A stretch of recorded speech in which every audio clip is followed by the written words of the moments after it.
The cockpit voice recorder crackles to life, heavy breathing. Incoherent shouts. Then, a blood-curdling scream, abruptly cut off. Silence. 17 years later. What really happened aboard East Asia Air Flight 721 may finally be answered. May 18, 2006. Kuala Lumpur International Airport. 6:47 a.m. Hurried footsteps echo through the empty terminal as Captain Razlan Hamidi strides toward Gate C11. The first blush of dawn filters through the glass windows, painting the deserted concourse in muted grays. Razlan checks his watch, an antique aviator model passed down from his grandfather. 22 minutes to scheduled takeoff. Plenty of time. At the gate, a sleepy-eyed flight attendant looks up from her computer. "Good morning, Captain." Razlan nods curtly. "Morning, Aina. Passenger manifest?" She hands him a clipboard. 108 total. A light load. Razlan scans the list, committing the details to memory. Singapore to Taipei. A routine hop for an experienced pilot like him. He returns the manifest to Aina. "I'd best complete my pre-flight. See you on board." The Boeing 777 gleams under the hangar lights, a majestic silver bird ready to take flight. Razlan completes his external inspection, running a hand along the smooth fuselage. To him, the aircraft is more than rivets and carbon fiber. It's an old friend, a companion through countless adventures in the skies.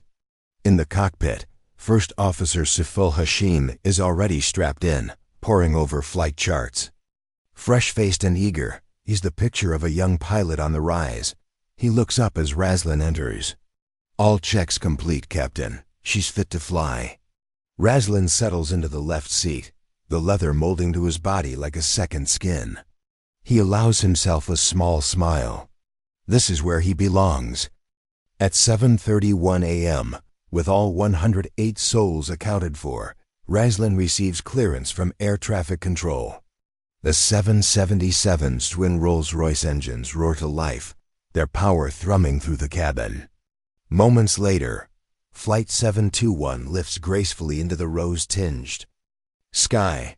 As they level off at cruising altitude, Kuala Lumpur shrinking to a toy village below, Saiful turns to Razlan. "I have control, Captain. Why don't you rest?" "I'll wake you in 2 hours." Razlan hesitates. Something feels off, a prickling unease he can't place.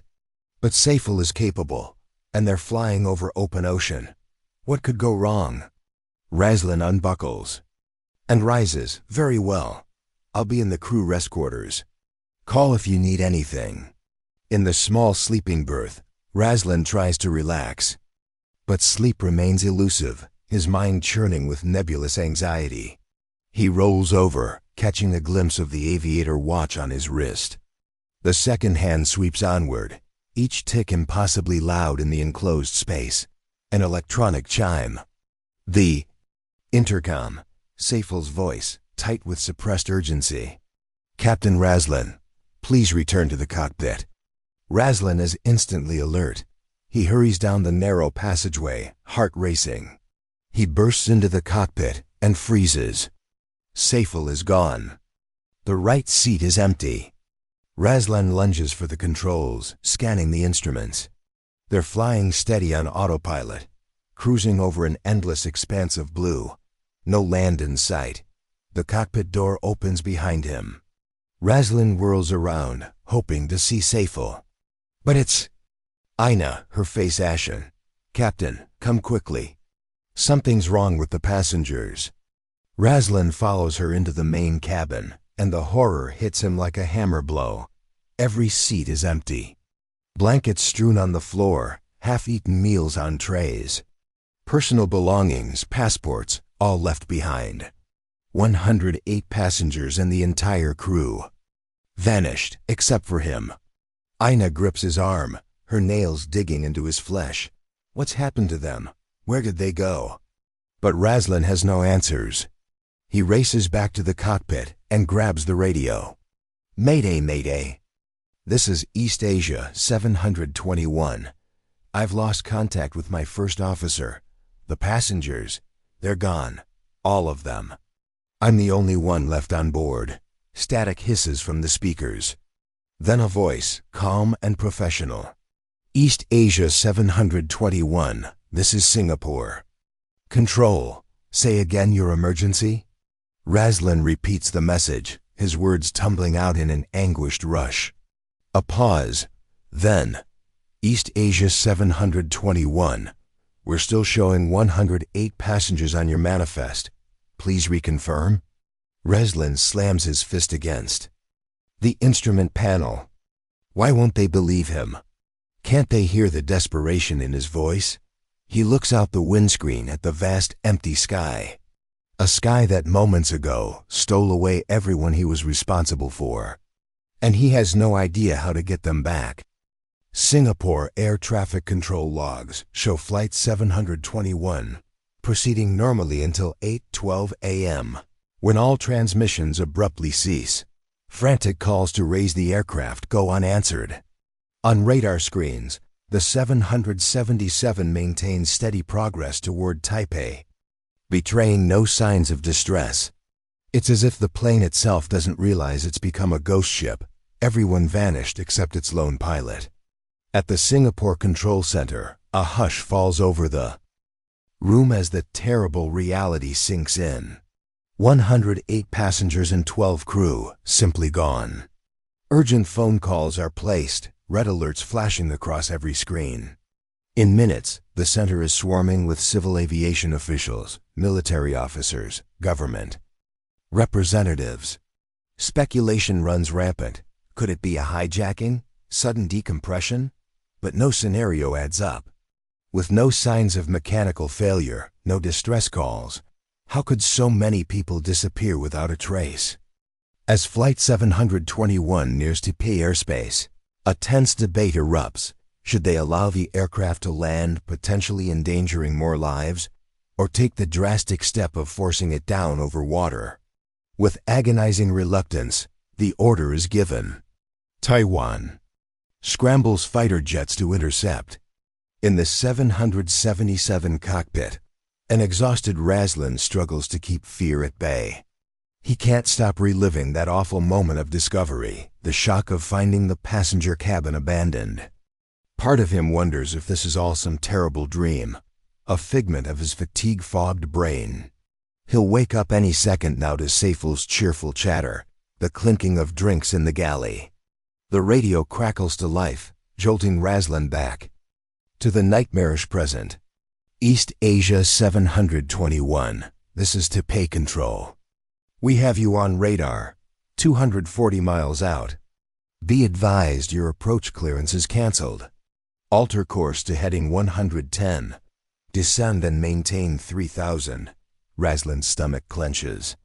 They're forcing him to ditch. He keys the mic with a shaking hand. Taipei. Control, I don't understand. The aircraft is operating normally. I have ample fuel to reach the airport. A new voice cuts in, stern and unbending. Captain Hamidi, this is Colonel Tan of the Taiwan Air Force. 2 F-16s are en route to your position. You are ordered to comply with all instructions from Taipei Control. Deviate from your assigned heading, and you will be fired upon. Razlan feels like he's been punched in the gut. Fired upon? He's not a rogue agent or a terrorist. He's a pilot desperately trying to save his aircraft and the souls entrusted to him. Even if those souls seem to have disappeared into thin air. He glances over at the empty right seat, aching for Saiful's calm presence, for a sounding board to share this awful, creeping dread. In the 15 years they've flown together, he's never felt so utterly alone. With a leaden heart, Razlan reaches for the autopilot control. His finger hovers over the disconnect switch. Every instinct screams at him to maintain course, to press onward to the safety of land. But what choice does he have? If he disobeys, if the fighter jets attack, tears blur his vision as he disengages the autopilot. The 777's nose dips toward the choppy seas below, the altimeter unwinding like the hands of a doomsday clock. 10,000 feet. 8,000. 6,000. In the main cabin, Ina looks up sharply as the engine's pitch changes. She hurries to the cockpit, a cold knot of fear in her belly. When she left Razlan minutes ago, he was in radio contact with Taipei, arranging their final approach. Now the aircraft is unmistakably descending, the island still a hazy smudge on the horizon. She bursts through the cockpit door. "Captain, what's happening? Why are we losing altitude?" Razlan keeps his gaze locked on the instruments, unable to meet her eyes. "They've ordered us to ditch. The Taiwanese ... They won't let us land." His voice cracks on the final word. Ina's hands fly to her mouth. "But that's insane. We haven't done anything wrong, and the passengers are gone." Razlan's tone is leaden with despair. "No one believes us. They think we're a threat." The aircraft gives a shuddering lurch, hitting turbulence as it nears the surface. Ina stumbles, catching herself on the back of Razlan's seat. Her captain's face is a mask of grim determination as he wrestles with the controls, fighting to keep their trajectory stable, fighting to give them a chance, however slim, of surviving the impending crash. Ina reaches out, gripping Razlan's shoulder. A gesture of solidarity, of shared terror in the face of the inexplicable. "What do you need me to do, Captain?" Razlan takes a shuddering breath. "Strap in, brace for impact, and pray to whatever higher power might still be listening." The 777 hits the water with a tremendous splash, the impact rattling Razlan's teeth. For a heartbeat, the aircraft seems to float, bobbing on the waves like a colossal silver seabird. Then, with a tortured groan of metal, it begins to sink. Water gushes in through cracked windows, surging down the aisle in a churning torrent. In the cockpit, Razlan and Ina struggle against the rising tide, frigid seawater swirling around their waists. The instrument panel flickers, then goes dark, plunging them into eerie semi-darkness. Razlan fumbles for the emergency door release. His fingers numb and clumsy. He gives the lever a hard yank.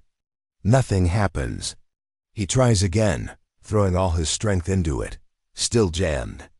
Ina's breath comes in ragged gasps, fear threatening to overwhelm her. The water is chest-high now, its icy grip squeezing the air from her lungs. "Captain," she manages through chattering teeth, "the life jackets. We need no time." Razlan's voice is strained, his eyes wide with urgency. "We have to get out before she goes under. Help me with this door." Together, they heave against the unyielding metal. The plane shudders, a deep, ominous rumbling beneath their feet. The cargo hold is flooding, thousands of gallons of seawater dragging the stricken aircraft down into the depths. With a final wrenching groan, the cockpit door gives way. Razlan and Ina tumble out into the main cabin, now almost fully submerged. They swim through the murky water, past floating luggage and debris. Razlan spots an emergency exit, a slim rectangle of light in the gloom. He grabs Ina's hand, pulling her toward it. They breach the surface, gasping and sputtering.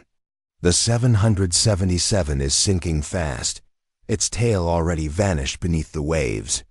Razlan scans the horizon, desperate for any sign of rescue. But there's only empty ocean in every direction, an endless expanse of gray. A flash of orange catches his eye. A life raft, miraculously inflated, bobbing a few meters away. He strikes out for it, his muscles screaming with exhaustion.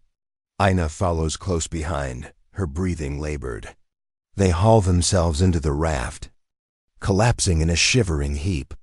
Razlan fumbles with the survival kit, his hands shaking as he rips open the waterproof packaging. He finds a foil blanket, a flare gun, a few packets of drinking water. Pitifully meager supplies for two people. Adrift on the open sea. Ina huddles close to him, her teeth chattering violently. "What do we do now, Captain?" Razlan stares out at the waves, his heart like a lead weight in his chest. We wait, he says softly, and we hope. Hours pass, the sun tracking a merciless arc across the sky. No ships appear on the horizon, no aircraft buzz overhead. It's as if they've been cast out of the world, forgotten by all except the unforgiving ocean. As night falls, they take turns keeping watch, straining their eyes for any pinprick of light in the all-encompassing darkness. Razlan clutches the flare gun, ready to fire at the first sign of potential rescue. But the Black Sea yields no salvation. Exhaustion finally claims them, dragging them down into a restless, dream-haunted sleep. In his fitful dozing, Razlan finds himself back in the cockpit, Saiful at his side. They're laughing at some inside joke, the easy camaraderie of long hours, shared in close quarters. Then Saiful turns to him, his face a mask of anguish. "Why didn't you save them, Razlan? Why didn't you save me?" Razlan jerks awake with a strangled cry. For a moment, he's disoriented, unsure where he is. Then the raft pitches beneath him, and grim reality comes flooding back. The vanished passengers, the forced ditching, the long, hopeless drift. He looks over at Aina, huddled in the stern, her eyes glassy and distant. The unspoken question hangs between them, heavy with dread. How much longer can they survive like this? Back in Kuala Lumpur, at East Asia Air's Emergency Command Center, a pall of shock and disbelief hangs over the room. 108 passengers and 12 crew vanished without a trace. A search and rescue operation is launched, ships and aircraft combing the waters off the Taiwanese coast.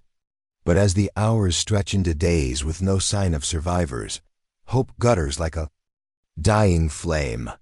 On the fifth day, a somber-faced official steps up to the podium at a hastily arranged press conference. "It is with deepest regret," he begins, his voice cracking, "that we must face a difficult truth. After an extensive search, we have found no trace of East Asia Air, Flight 721. While our hearts break for those lost and for their grieving families, we must now conclude that this aircraft, along with all 120 souls on board, is lost beneath the waves. Barring a miracle, they will never be found." Miles away, adrift in an endless sea, Razlan and Aina cling to life, and to a desperate, fading hope that a miracle might yet find them. 17 years later, the disappearance of Flight 721 remains one of aviation's most enduring mysteries. Conspiracy theories abound, from the plausible to the fantastical. Some whisper of a government cover-up, of classified experiments gone horribly wrong. Others spin tales of alien abduction or of a portal to another dimension, opened by an ill-fated alignment of celestial bodies. But for the families of the vanished, there is no solace in speculation. They gather each year on the anniversary of the disappearance, united in their grief and their desperate, unyielding hope for answers. Among them is Mei Ling, wife of Captain Razlan Hamidi. Mei Ling sits in her living room, a cup of green tea cooling at her elbow. On the wall opposite, a shrine to her missing husband, his photos, his beloved aviator watch, the model airplanes he collected as a boy. Mementos of a life interrupted, frozen in amber. She sips her tea, her eyes distant. So many years have passed, but the wound feels as fresh as the day Razlan disappeared. She remembers his last words to her, spoken in the pre-dawn darkness as he prepared to leave for the airport. "I'll be home in time for dinner. Wait for me." But he never came home. And she's been waiting ever since. A knock at the door startles Mei Ling from her reverie. She frowns. She isn't expecting anyone. Most of her friends have long since drifted away, worn down by the weight of her unrelenting grief. She opens the door to find a man standing on her porch. He's middle-aged, with a weather-beaten face and eyes that have seen too much. He holds up a badge. "Mrs. Hamidi? I'm Detective Amir Yusuf with the Royal Malaysia Police. May I come in?" Mei Ling's heart leaps into her throat. The police? After all this time? She steps aside, ushering him into the living room. Please sit. Can I offer you some tea? Detective Yusuf declines with a polite shake of his head. He perches on the edge of the sofa, his posture radiating tension. Mrs. Hamidi, I'll get straight to the point. We've had a development in your husband's case. Mei Ling sinks into the armchair opposite him, her knees suddenly weak. A development? After 17 years? Yusuf nods. 3 days ago, a fisherman off the coast of Sumatra found something caught in his nets. A large orange object, heavily encrusted with barnacles. He pauses, his expression grave. It was a flight data recorder, Mrs. Hamidi, from your husband's aircraft. Mei Ling feels like she's been punched in the stomach. The flight data recorder, the plane's indestructible black box, the holy grail of any air crash investigation. After 17 years beneath the waves, it seems impossible that it could have survived. And yet, ... What does it mean? She whispers, hardly daring to hope. Does it ... Does it tell us what happened to Razlan? To the other passengers? Yusuf leans forward, his elbows on his knees. The data is heavily corrupted, the recordings degraded by years of exposure to salt water. But our analysts were able to extract a few fragments of audio from the cockpit voice recorder, and what they heard. He trails off, shaking his head as if in disbelief. Mei Ling's heart hammers against her ribs. Please, I have to know. Yusuf takes a deep breath. The recording begins with what sounds like a routine conversation between your husband and his co-pilot. They're discussing the weather, fuel levels, estimated time of arrival in Taipei. Then, about an hour into the flight, their single quotes a disturbance. A disturbance? Mei Ling's voice is barely above a whisper, screaming. Passengers in a state of panic. Your husband and the co-pilot shouting over the din, trying to make sense of what's happening. And then, Yusuf swallows hard, as if the next words pain him. Then, a sound unlike anything our analysts have ever heard on a cockpit recording. A ... a wailing, almost inhuman. It builds and builds until it's almost unbearable. And then, abruptly, it stops. There's a moment of dead silence, and the recording ends. Mei Ling stares at him, her mind reeling, screaming, inhuman wailing. What could it mean? What horror did Razlan face in his final moments? She thinks of the missing passengers, of the agony their families have endured all these years. The ... the others on board. Does the recording give any clue as to what happened to them? Yusuf shakes his head grimly. I'm afraid not. The audio cuts out before. He doesn't finish the sentence. He doesn't need to. Before they vanished. Before. They were subjected to God knows what unimaginable terror. Mei Ling closes her eyes, grief and horror washing over her in sickening waves. For 17 years, she's clung to the hope that Razlan might somehow, impossibly, still be alive. That the plane had made an emergency landing on some remote island, the passengers surviving in secret all this time. But the black box tells a different story. A story of chaos, of terror, of an end too awful to contemplate. She feels a hand on her shoulder, looks up to see Yusuf gazing at her with profound sympathy. I'm so sorry, Mrs. Hamidi. I know this must be a terrible shock. But you deserve to know the truth, however painful. Mei Ling nods, not trusting herself to speak. The truth. After all this time, she finally has a piece of it. But it's a truth that brings no comfort, no closure. Only new questions, new nightmares to haunt her sleepless nights. In the oppressive stillness of her living room, the mementos of Razlan's life seem to mock her. The model planes, the photos, the watch forever frozen at 8:12 a.m., relics of a man who met an end too horrific to imagine, his final moments a mystery she fears she never truly solve. Outside, the world spins on, oblivious to her pain. But for Mei Ling, time has stopped. mired in the murky depths with the wreckage of Flight 721, with the ghost of her beloved husband, lost to her now in every way possible. She looks up at Yusuf, her eyes burning with desperate intensity. Find out what happened to them, please. Whatever it takes. I need to know. The detective meets her gaze, his own eyes heavy with the weight of his promise. I won't rest until we have answers, Mrs. Hamidi. That, I swear to you. In a dimly lit computer lab in Kuala Lumpur, a team of audio forensic experts hunch over. Their screens, brows furrowed in intense concentration. They're analyzing the degraded recordings from Flight 721's cockpit voice recorder, trying to coax meaning from the garbled static and eerie, inhuman wails. At the center of the room, a whiteboard is filled with hastily scribbled notes, snatches of dialogue encased in question marks. Mayday, mayday. The passengers ... they single quote regone, all of them. Wailing noise begins, not mechanical failure, biological. Duration, 7.6 seconds before recorder cuts out. Supervisory Agent Rahim Nazari stands back, surveying the organized chaos. In his 20 years with the Royal Malaysia Police's Forensic Division, he's never encountered a case quite like this. A plane that vanishes without a trace, only to have its black box turn up 17 years later, containing a recording that defies explanation. He thinks back to his conversation with Detective Yusuf, the haunted look in the man's eyes as he recounted his interview with Captain Hamidi's widow. The devastation in her voice, the desperate plea for answers. Answers that Rahim fears may be beyond their reach. One of the audio techs, a young woman named Jia Wei, beckons him over.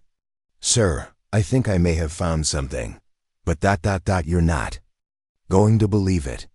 Rahim leans in, peering at her screen. She's isolated a segment of the recording, a few seconds of audio just before the wailing begins. She hits play, and Rahim listens intently. At first, there's nothing but the hiss of static, the muffled voices of the pilots. But then faintly, almost imperceptibly ... a whisper. No, multiple whispers, layered over each other like a sinister chorus. The hair on the back of Rahim's neck stands up. Jia Wei enhances the audio, filtering out the background noise. The whispers become clearer, but no more intelligible. They're speaking in a language Rahim has never heard before, guttural and discordant. And then, rising above the alien murmurs ... a single word, spoken in English. A word that sends a chill down Rahim's spine. Hungry. Rahim straightens up, his mind reeling. Hungry? What could it mean? Were the passengers ... eaten? Consumed by some unspeakable horror? He thinks of the theories that have swirled around Flight 721's disappearance over the years. Theories he's always dismissed as the fevered imaginings of conspiracy nuts and UFO chasers.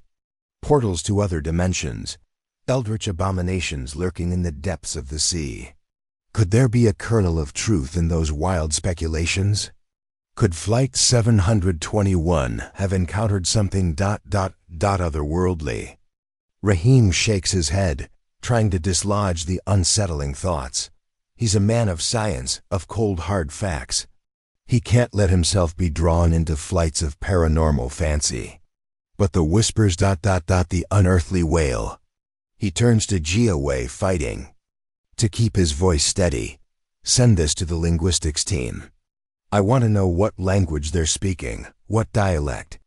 And run it through every database we have. See if there are any matches, any similar recordings out there.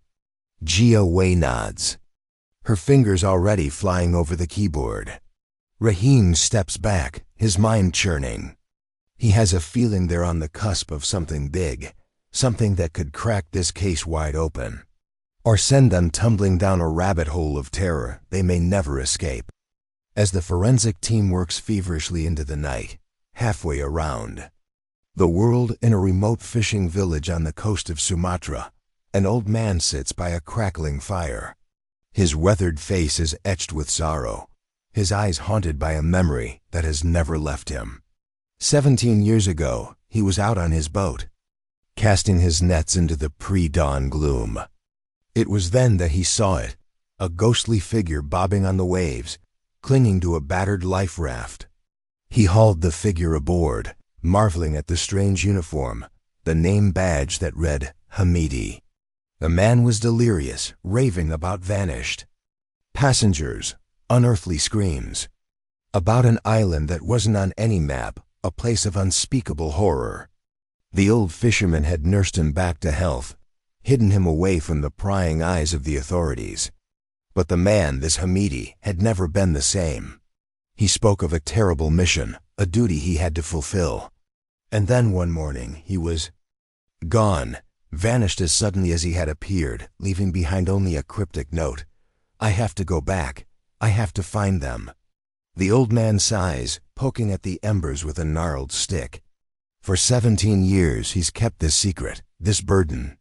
But now with the news of the black box's discovery, he knows he can stay silent no longer. He reaches into his pocket, pulls out a battered satellite phone. With trembling fingers, he dials a number he's long memorized, a direct line to the Royal Malaysia Police Headquarters.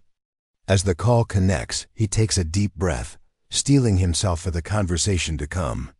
The world may not be ready for the truth about Flight 721, but it's a truth that can no longer stay buried. Detective Amir Yusuf stares at the satellite image on his computer screen, his heart pounding. It's a small island, no more than a speck, in the vast expanse of the Java Sea, an island that, until a few hours ago, didn't exist on any map or chart. But according to the old fisherman who called in the tip, it's the island where Captain Razlan Hamidi was headed when he disappeared. From the fishing village 17 years ago, the place he was determined to find, to uncover the truth about what happened to his vanished passengers. Yusuf zooms in on the image, trying to make out details through the grainy resolution. The island is a jagged mass of rock and dense jungle, with no visible signs of human habitation. No buildings, no roads, no clearings.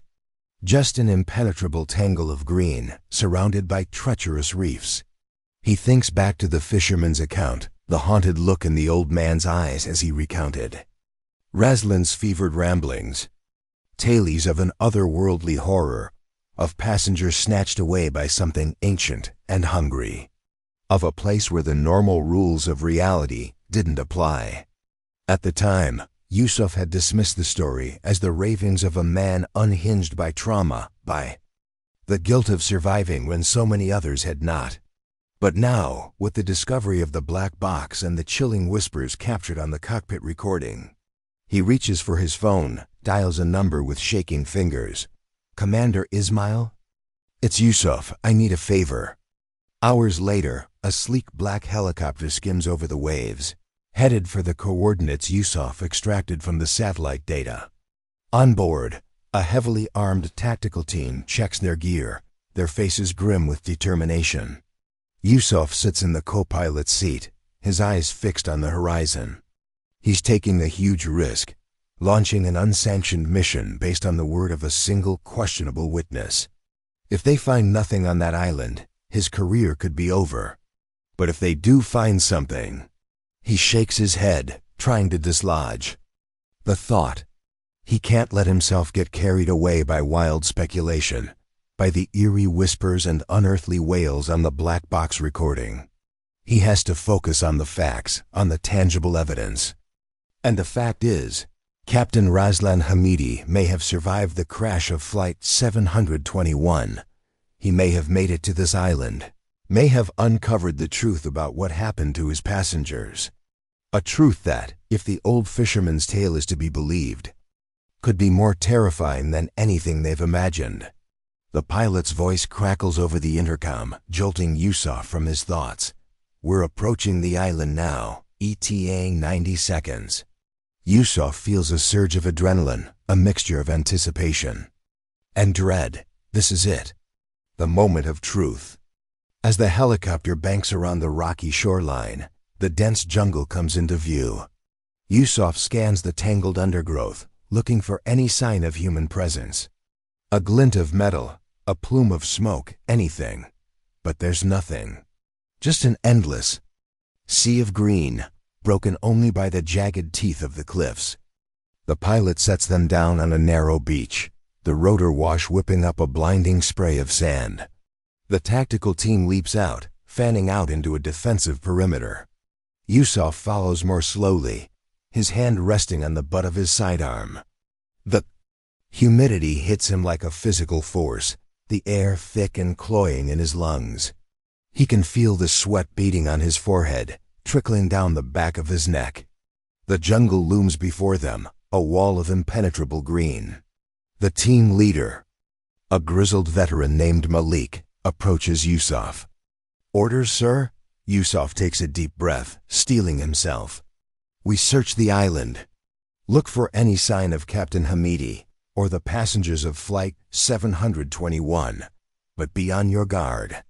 We don't know what we're dealing with here." Malik nods, already barking. Orders to his men. They melt into the jungle, their camouflage blending with the dappled shadows. Yusuf follows, his senses on high alert. The jungle is eerily silent, the only sound the crunch of their boots on the leaf litter.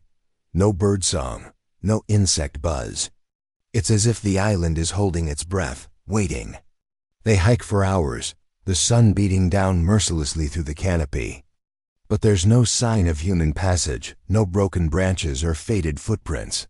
It's as if they're the first people to set foot on this forgotten spit of land. Just as Yusuf is about to call for a break, Malik raises a hand, signaling for silence.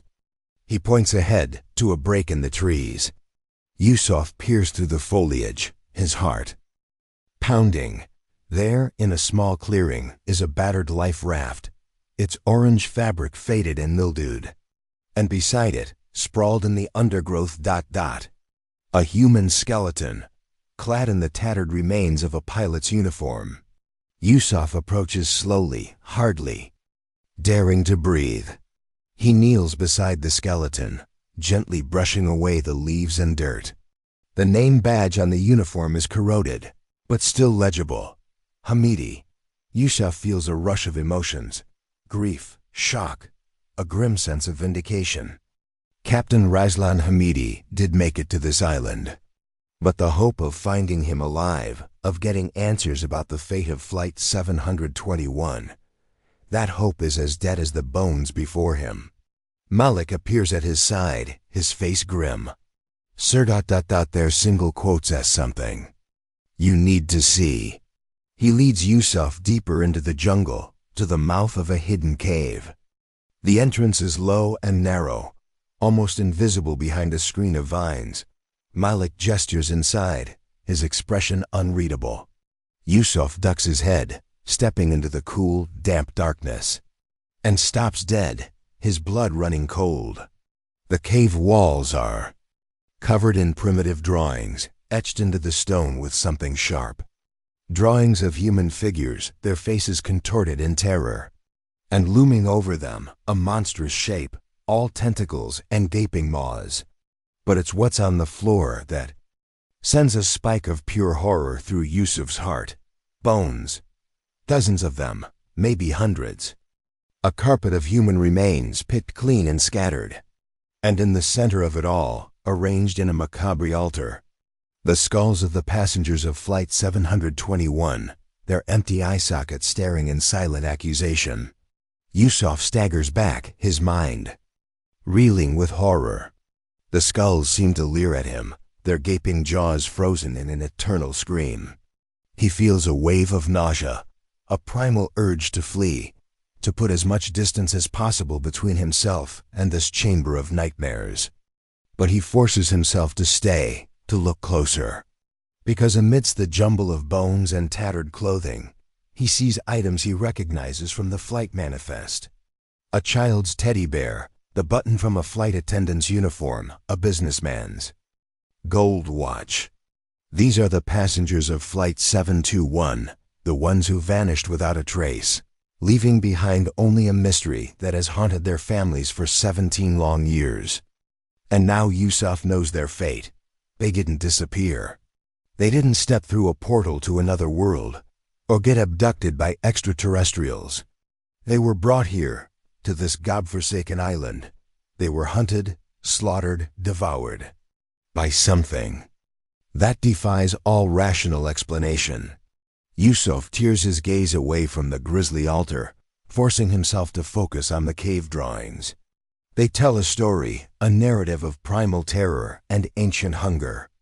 He sees depictions of the island's early inhabitants, stick figures gathered around fires, huddled in caves.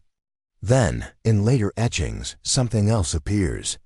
A looming shape rising from the sea, all writhing tentacles and gaping, fang-filled mouths, a monster, a demon, a thing of pure, insatiable hunger. The drawings show the islanders fleeing in terror, their stick figure forms scattered and broken. Some are caught, dragged down into the watery depths. Others are chased into the jungle, only to be cornered and consumed. In the final panel, the island is empty, save for the bones of the dead. And the monster, its massive form coiled around the shoreline, waiting for new prey to arrive. Yusuf's mind flashes to the cockpit recording, to the eerie, inhuman wails that preceded the massacre of Flight 721.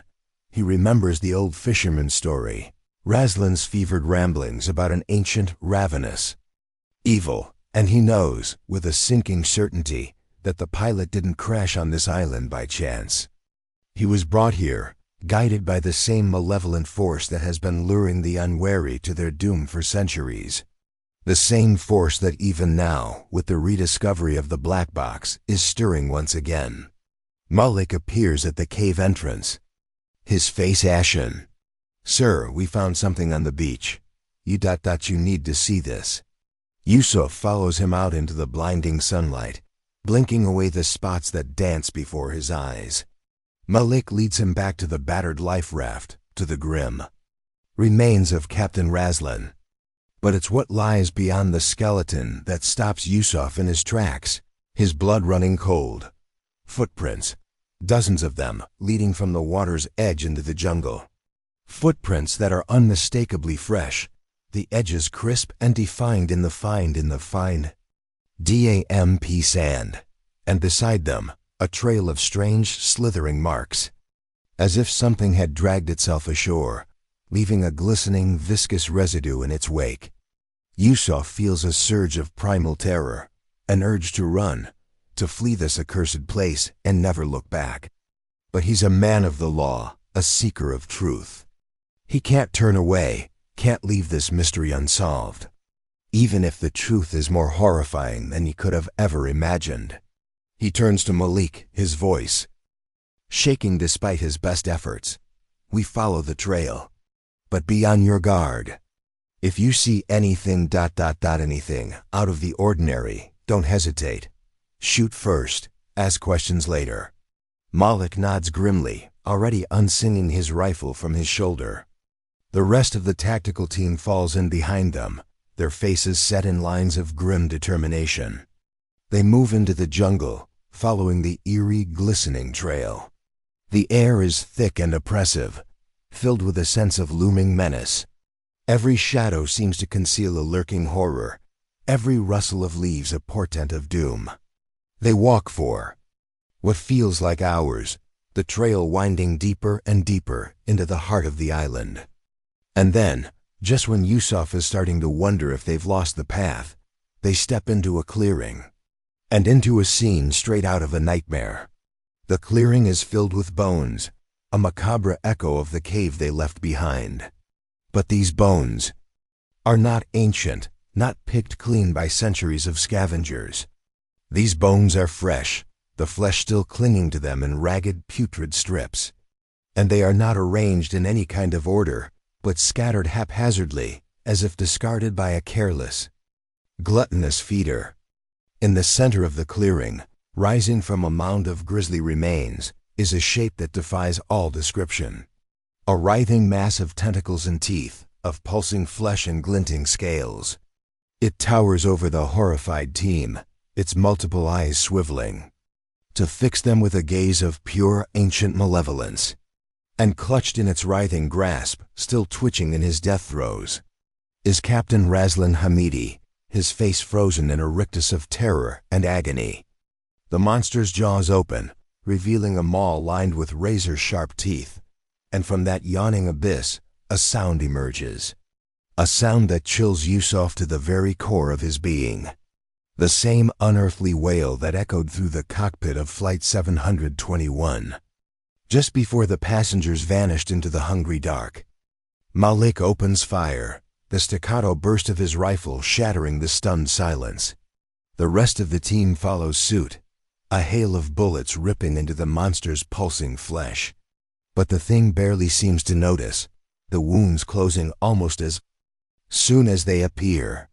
It lashes out with its tentacles, sending men flying like ragdolls. Screams fill the air as the monster begins to feed, tearing into its victims with a savage, ravenous frenzy.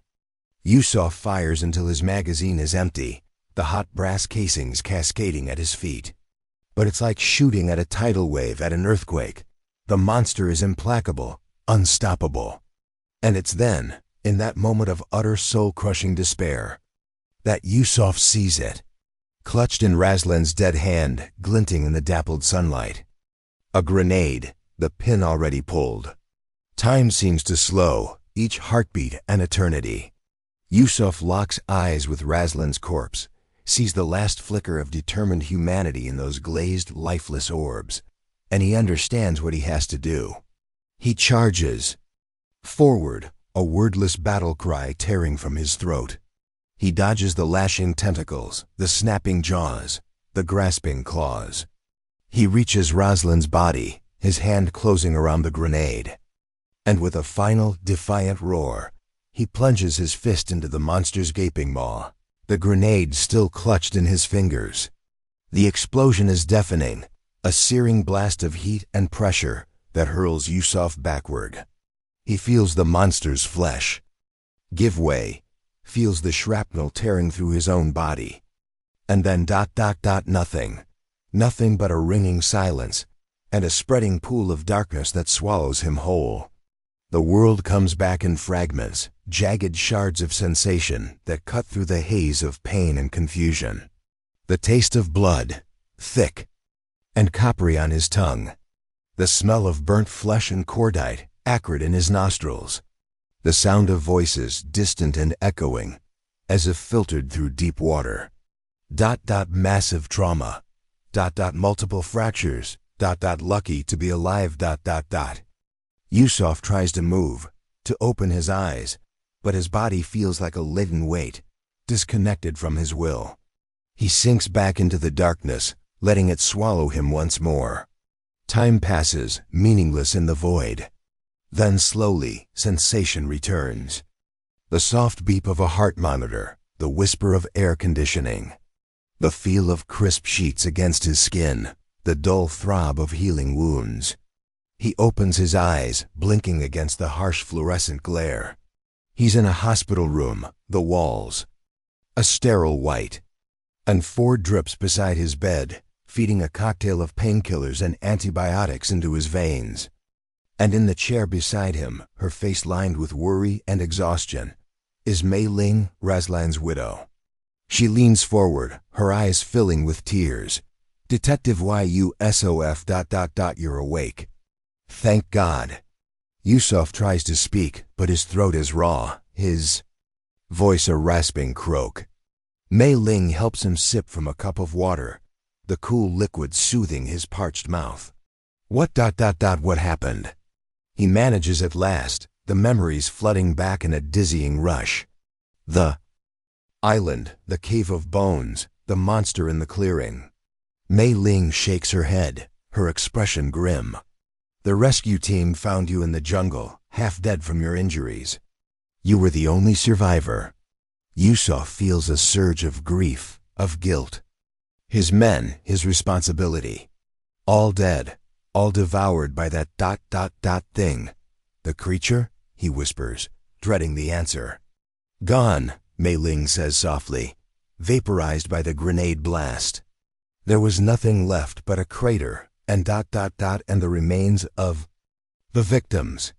Yusuf closes his eyes, the horror washing over him anew. The passengers of Flight 721, Razlan, his team ... all consumed by an ancient, unstoppable evil. But at least it was over. At least the monster had been destroyed, its reign of terror finally brought to an end.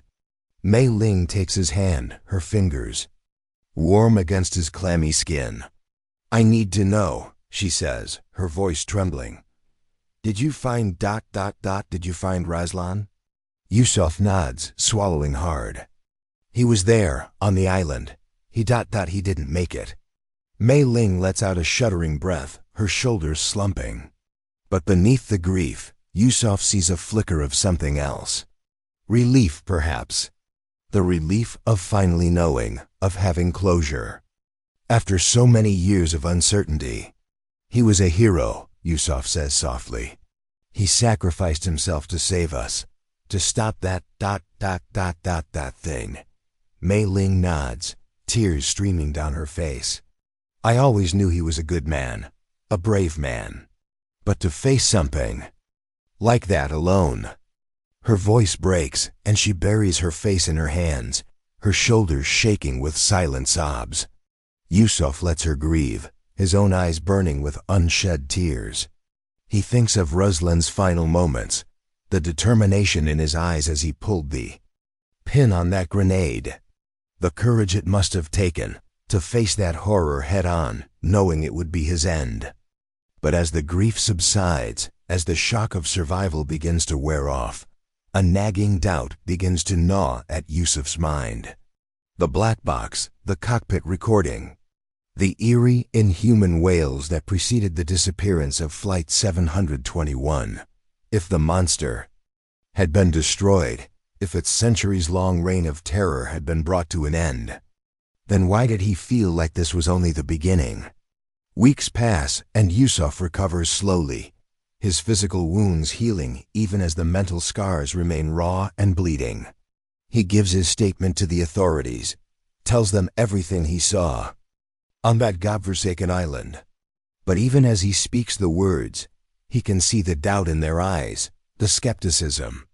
A monster devouring the passengers of a missing plane? It sounds like the ravings of a madman, the delusions of a traumatized mind.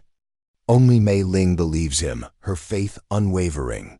She visits him every day, bringing news of the outside world, of the ongoing investigation into Flight 721. And it's from her that he learns the truth, the final piece of the puzzle that he never could have imagined. "They found something in the wreckage," she tells him one day, her voice low and urgent. "Something that wasn't in the manifest, that shouldn't have been on the plane at all." Yusuf feels a chill run down his spine, a premonition of dread. "What was it?" Mei Ling takes a deep breath, as if steeling herself. "A box," she says softly. "A small, ancient-looking thing, covered in strange symbols. And inside..." She shakes her head, her face pale. Inside was a tooth. A massive, razor-sharp tooth, unlike anything they'd ever seen. Yusuf's blood runs cold, the pieces falling into place with sickening clarity. The box, the tooth ... a relic of some ancient, unspeakable evil. And somehow, impossibly, it had ended. "Up on Flight 721. Someone put it there," he whispers, his voice shaking. "Someone summoned that ... that thing, brought it to our world." Mei Ling nods, her eyes haunted. "And whoever it was ... they're still out there." Yusuf feels a surge of determination, of purpose. He may be broken, battered, but he's not defeated. Not yet. He will find whoever was responsible for this horror, this tragedy. He will hunt them to the ends of the earth, and make them pay for every life they stole, every family they destroyed. For Razlan, for the passengers of Flight 721, for the truth that the world may never be ready to hear. Yusuf sits at his desk, the fluorescent lights of the police station, harsh and unforgiving above him. It's late, the building all but deserted. save for a few die-hard workaholics and the unlucky souls on the night shift. But for Yusuf, time has lost all meaning. He's been poring over the files for hours, the photographs and witness statements and coroner's reports blurring before his exhausted eyes. The official investigation into Flight 721 has been closed, the case ruled an unsolved tragedy. The families have been given their condolences, their meager compensations. The world has moved on, eager to forget the uncomfortable questions, the unsettling possibilities. But Yusuf can't forget, can't move on. Not until he finds the truth, the real truth behind the disappearances, the ancient evil that he faced on that godforsaken island. He picks up a photograph, the edges worn from constant handling. It shows the box that was found in the wreckage, the strange symbols etched into its surface seeming to writhe and dance in the harsh light. Yusuf has shown the photograph to every expert he can find, every scholar and antiquarian and occultist. But none of them have been able to identify the language, the culture that spawned such an artifact. It's as if it comes from another world entirely, a relic of a civilization that never existed on this earth. Yusuf sets the photograph down, rubbing his eyes with a weary hand. He feels like he's chasing ghosts, hunting shadows. But he can't give up. Not now, not ever. A knock at the door startles him from his thoughts. He looks up to see Mei Ling standing in the doorway, a file clutched in her hand. "I found something," she says without preamble, her voice tight with excitement and trepidation. "Something that might help us understand what happened to Flight 721. Yusuf sits up straight, his fatigue forgotten. "What is it?" Mei Ling hands him the file, her fingers trembling slightly.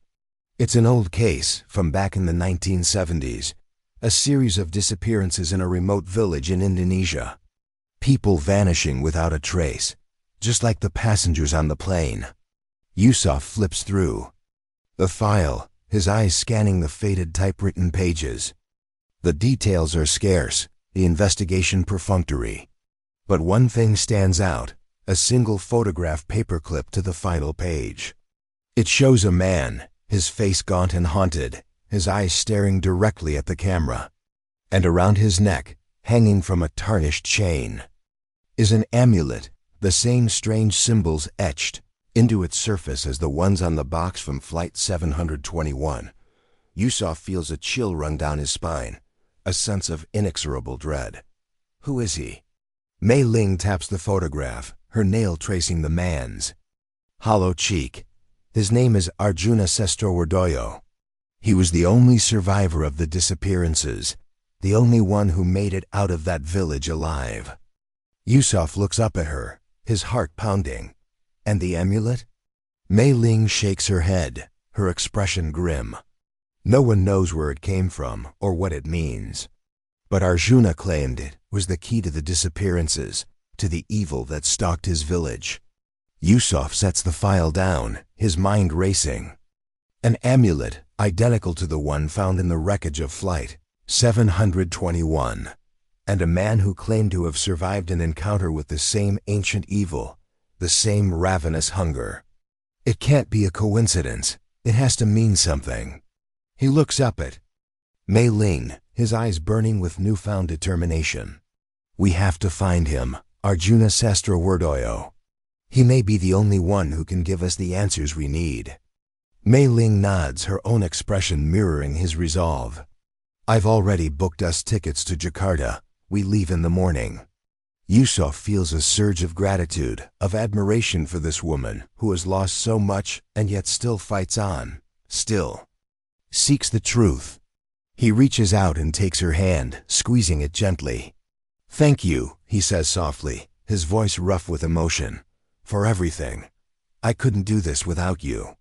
Mei Ling smiles, a sad, haunted thing. "I'm not doing it for you," she whispers. "I'm doing it for Razlan, for all the families who lost loved ones on that flight.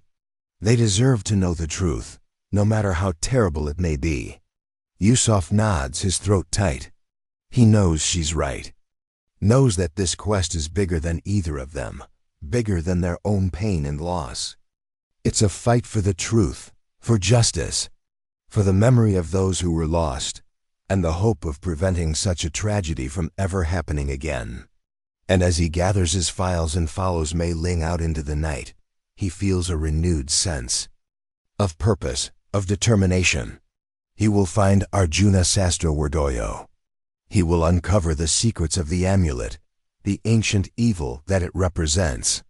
And he will stop at nothing to ensure that the hungry dark never claims another innocent soul. The journey to Jakarta is a blur of sleepless nights and turbulent emotions, of half-remembered nightmares and whispered prayers. Yusuf and Mei Ling barely speak, each lost in their own thoughts, their own private hells. But as the plane touches down on the tarmac, as they step out into the humid, bustling chaos of the Indonesian capital, Yusuf feels a renewed sense of purpose, of determination. They're close now, close to the truth, to the answers they so desperately seek. It takes them days to track down Arjuna Sastrowardoyo, to follow the faded trail of his life through the labyrinthine streets and crowded slums of Jakarta. But finally, after countless dead ends and false leads, they find themselves standing before a ramshackle hut on the outskirts of the city, the air heavy with the scent of decay and despair. Arjuna is an old man now, his skin like weathered leather, his eyes clouded with cataracts. But as he listens to their story, as they show him the photographs of the amulet and the box from Flight 721, a spark of recognition flares in his rheumy gaze. "You have encountered the hunger," he whispers, his voice like rustling leaves. "The ancient evil that devours all in its path." Yusuf leans forward, his heart pounding. What is it? Where does it come from? Arjuna shakes his head, his expression haunted. No one knows for certain. Some say it is a demon, spawned from the darkest depths of hell. Others claim it is a god, a twisted perversion of the divine. He reaches out with a trembling hand, his gnarled fingers tracing the symbols on the amulet. But one thing is clear. It is old, far older than humanity itself. And it hungers always for the flesh and souls of the living. Mei Ling swallows hard, her face pale. And the amulet? The box? What are they for? Arjuna looks up at her, his eyes glinting with a strange, feverish light. "They are a summons," he whispers. "A way to call the hunger forth, to draw it to our world." Yusuf feels a chill run down his spine, a sense of inexorable dread. Who would do such a thing? Who would knowingly unleash such evil? Arjuna shrugs, a bitter, humorless smile playing across his withered lips. There are always those who seek power, who crave domination over others. And what greater power could there be than to command a force as ancient and insatiable as the hunger? He leans back in his chair, his expression distant, haunted. "I know, because I was once one of them. I sought the amulet, the box, thinking I could control the hunger, bend it to my will." A shudder runs through his frail frame, his eyes filling with tears. "But I was wrong, so very, very wrong. And my village paid the price, my family, my friends, all devoured, all lost to the hungry dark." Yusuf exchanges a glance with Mei Ling, a sense of dawning horror washing over them both. The amulet, the box, they were not relics of a forgotten civilization, but tools of unspeakable evil, of a hunger that could never be sated. And someone had deliberately placed them on flight. 721 had summoned the hunger forth to claim new victims, new souls for its insatiable appetite. Yusuf leans forward, his voice urgent, pleading. "Arjuna, you must help us. You're the only one who knows the truth, the only one who can stop this from happening again." But Arjuna is shaking his head, his eyes filled with a desperate, hollow fear. "No," he whispers, his voice cracking. "No, I cannot face it again. Cannot bear to see more innocents devoured, more lives destroyed." He looks up at them, his expression pleading, broken. You must go now. Leave this place. Forget what you have learned. The hunger... It cannot be stopped, cannot be destroyed. It is eternal, as old as time itself. Yusuf opens his mouth to argue, to plead, but Mei Ling lays a gentle hand on his arm, her eyes sad and knowing. He's right, she whispers, her voice heavy with grief. We can't ask him to relive his trauma, to face that horror again. She turns to Arjuna, her expression softening. Thank you, she says softly, her voice thick with emotion, for telling us the truth, for helping us understand. Arjuna nods, a single tear trickling down his weathered cheek. Go, he whispers, his voice a fading echo. Go, and may whatever gods still listen have mercy on your souls. And so they leave, their hearts heavy with the weight of the truth, the terrible knowledge of the evil that lurks in the hungry dark. But as they step out into the fading light of dusk, as the shadows lengthen and the night begins to close in, Yusuf feels a flicker of determination, of resolve. He may not be able to destroy the hunger, to erase the ancient evil that claimed the passengers of Flight 721 and so many others. But he can hunt down those who summoned it forth, who unleashed its insatiable appetite on the innocent and the unsuspecting. He can ensure that they face justice, that they pay for the lives they stole, the families they destroyed. And he can keep searching, keep fighting, for a way to banish the hunger back to the abyss from whence it came, to seal the rift between worlds and protect the living from its ravenous grasp. It is a long road ahead, a hard and bitter path with no guarantee of success. But as he takes Mei Ling's hand in his, as he feels the warmth of her touch, the steadfast strength of her presence, he knows that he will not walk it alone. Together, they will face the darkness, the hungry dark that threatens to consume all. And together, they will fight until their last breath, their last beat of heart and soul, for the lost, for the fallen, for the light that must never ever fade.